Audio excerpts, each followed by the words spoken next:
Even the most ignorant peasant knows that GCSE exam boards expect to see a wide range of punctuation in pieces of extended writing, and so will rush to churn out bewildering concoctions of semicolons, colons, exclamation marks, et al. However, all too often the use of the dear semicolon is painfully inaccurate. Why and what to do about it? Both questions will be answered in this video, aimed at helping you become an even more accurate Grade 9 level writer for GCSE English Language. It's going to be useful, so stay tuned and watch Schofield on Shakespeare.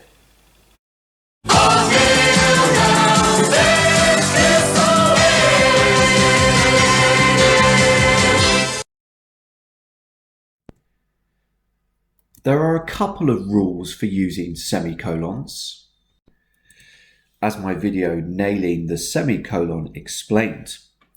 The first one is to break up lists which contain longer phrases.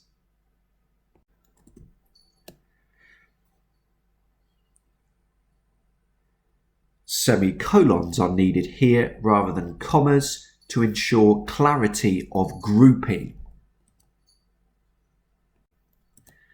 And the second rule decrees that a semicolon can be used to emphasize a connection between consecutive sentences.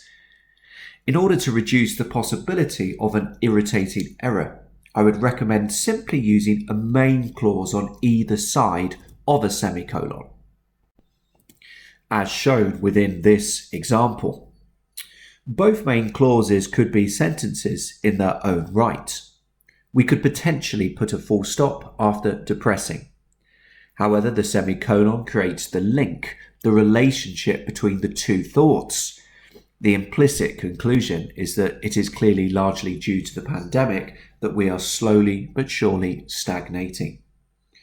However, it is of course possible to include other clauses either side of the semicolon, as Somerset Maugham does within this example, taken from his rather fun 1919 novel, The Moon and Sixpence. But if you do this, you still need to make sure that each side is grammatically complete, i.e. that each side has the statutory main clause. And in my experience, the longer the sentence goes on, the more likely it is that the pupil will make a grammatical error or begin to lose a degree of control over their writing. For those of you interested, let's just quickly analyse the clauses used within this sentence. Crucially, these are the main clauses. Remember, both sides of the semicolon need a main clause, which makes sense on its own and could potentially be within an individual sentence, like this.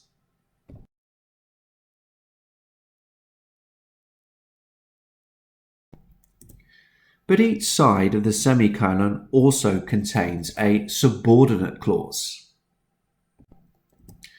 which depends on the main clause to make sense. Subordinate clauses can begin with a relative pronoun such as which, that, who, signifying the dependence. With the first example on screen, we need the main clause to understand what was particularly original. Unlike with the main clause, we wouldn't be able to simply capitalise the first letter of each subordinate clause and pop a full stop at the end for it to make sense. As these examples on screen illustrate.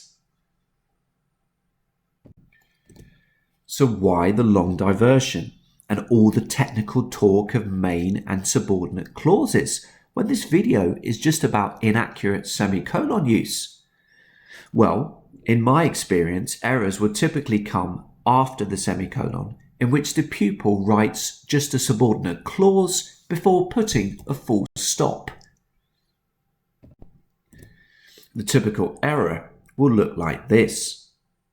And clearly, you will be more likely to avoid doing this if you know exactly what main and subordinate clauses look like. Remember, never use a single subordinate clause after a semicolon. Thus, it's much safer for us to simplify Rule 2 to this.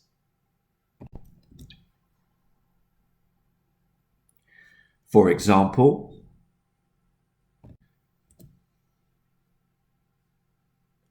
this sentence is rather unfair, of course, but what role is played by the semicolon? Well, it allows an implicit link to be made between the frustrations of the majority and possible over-enjoyment of power from scientists. Scientists are not directly criticised, but the semicolon forces the reader to ponder more closely the role played by scientists in devising restrictions and various lockdowns. Time for some tasks now. I've talked enough. Here are some sentences taken from some of my past pupils. In which sentences has the semicolon been used accurately? In which sentences has the writer blundered? Discuss and decide. This video will resume in 5 seconds time. Press pause.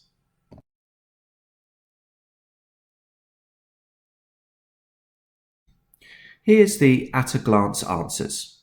But let's dissect. Remember, the better you understand exactly why a sentence is grammatically correct or incorrect, the less likely you will make future errors.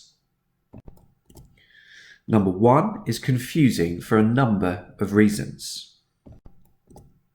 Firstly, it kicks off as a question, in particular a rhetorical question.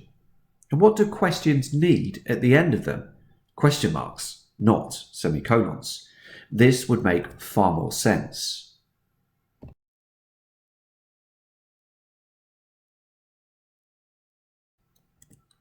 Secondly, look at the structure of the sentence post-semicolon. First, one subordinate clause, and then another subordinate clause. It doesn't make sense. We are left hanging. What could happen if the league is left in the hands of a few untrustworthy people? Where's the main clause? And so we must return to the rule I gave earlier.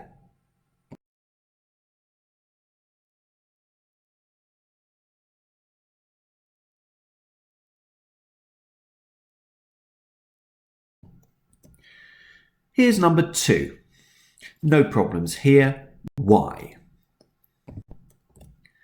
The structure is far simpler. Main clause, semicolon, main clause, subordinate clause. Not far off my suggested structure.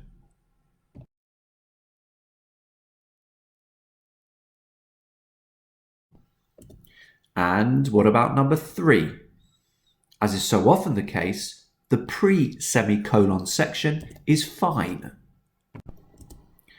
Here's the main clause we need. However, there are 2 errors after the semicolon. The first is the use of a capital letter post-semicolon. This is wrong.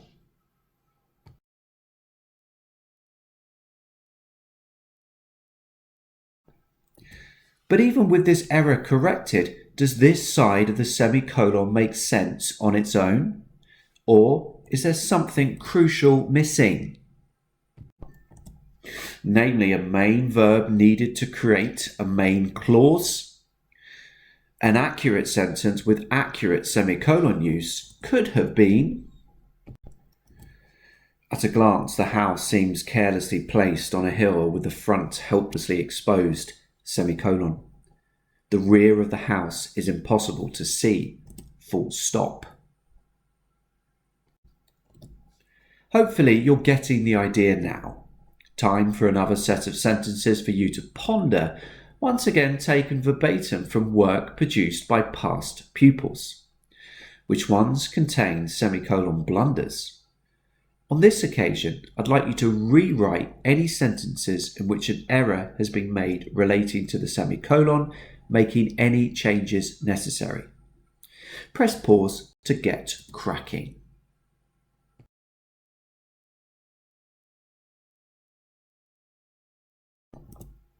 As previously, here's the at-a-glance guide to what is right and what is wrong. Let's unpick.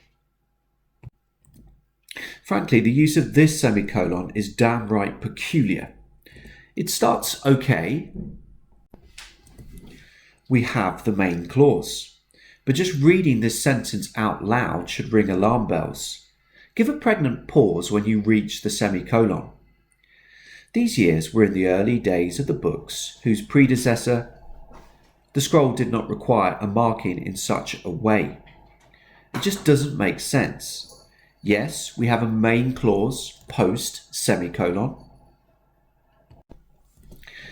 But the problem is that the semicolon interrupts and brutally cuts off a subordinate clause. Really, we need to ditch the semicolon, correct the wretched whose error, and produce a sentence which looks like this. Phew, now that's better. If you are hell-bent on using a semicolon, it would need to look something like this.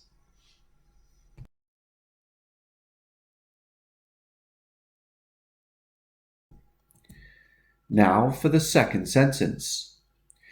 Whilst the first few times I made them sweep the yard and help me do some tidying, they made several complaints. Now they do it without a fuss. I'm sorry, the sentence is just not clear pre the semicolon. We've got too many clauses, especially in contrast to post semicolon, which is just a nice, simple main clause.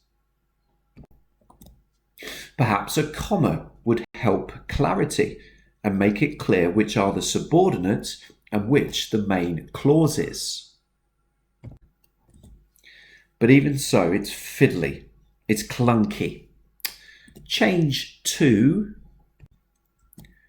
for the first few times, I made them sweep the yard and help me do some tidying, full stop. They made several complaints, semicolon. Now they do it without a fuss, full stop. And time for question 3. It's okay, isn't it? We have the main clauses on either side. Although pre-semicolon is made slightly more complicated by an embedded subordinate clause. Whilst, of course, the sentence as a whole also kicks off with a subordinate clause. But overall, the semicolon provides a decent pregnant pause of anticipation, and meaning is clear. Nonetheless, I would still recommend sticking to a simpler structure. Final task now. I just want you to write one glorious sentence in which you use a semicolon accurately and keep it simple. Main clause, semicolon, main clause, full stop. The sentence needs to fit a past GCSE question taken from an OCR paper 2. Namely, write about a time when you found yourself in strange surroundings. Press pause to do this now.